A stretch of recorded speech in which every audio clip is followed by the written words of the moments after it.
Hi friends, welcome to movie talk V. ఎవరైనా కొత్తగా మన ఛానల్కి వచ్చినట్లయితే సబ్స్క్రైబ్ చేయండి. పక్కన ఉన్న గంట సింబల్ని మాత్రం క్లిక్ చేయడం మర్చిపోవద్దు. రఘుతాత ఇదొక తమిళ్ తెలుగు డబ్బుడ్ సినిమా చూసిన తర్వాత నాకైతే నచ్చింది. అంటే సినిమా బాగుంది భయ్య, కానీ ఇంకొంచెం కామెడీ యాడ్ చేసి ఉంటే ఇంకా బాగుందనేమో.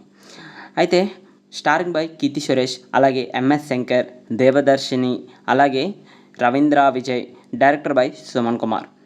ఇంకా స్టోరీ విషయానికి వస్తే కీర్తి సురేష్ పేరు కాయల్. ఈ సినిమాలోని కాయల్కి చిన్నప్పటి నుండి హిందీ భాష అంటే నచ్చదు. దానికోసం తమిళనాడులోని హిందీ భాషపై ఉద్యమం చేస్తుంది. అలాగే తనకి తన తాత అంటే చాలా ఇష్టం. తాతయ్యతో కలిసి చిన్నప్పటి నుండి ఉద్యమం చేస్తుంది. అయితే మరి తాతయ్య చనిపోతున్నాడు అని తెలుసుకొని తన చివరి కోరిక ఏంటో తెలుసుకుంటుంది. తన చివరి కోరిక మనవరాలు పెళ్ళి చూడాలని. అయితే మరి చివరి కోరిక మేరకు మనవరాలు పెళ్ళి జరిగిందా లేదా, మరి తాతయ్య బతికాడా లేదా, మరి హిందీ ఉద్యమం ఏమైంది అన్నదే మిగతా స్టోరీ. అక్కడక్కడ చిన్న బోరింగ్, కానీ సినిమాలో కీర్తి సురేష్ గారి కామెడీ బాగా సెట్ అయింది అని చెప్పాలి. ఈ వీకెండ్కి ఒక మంచి కామెడీ సినిమా చూడాలి అంటే రఘుతాత సినిమా చూడొచ్చు.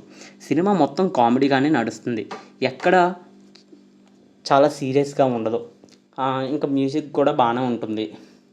Thank you.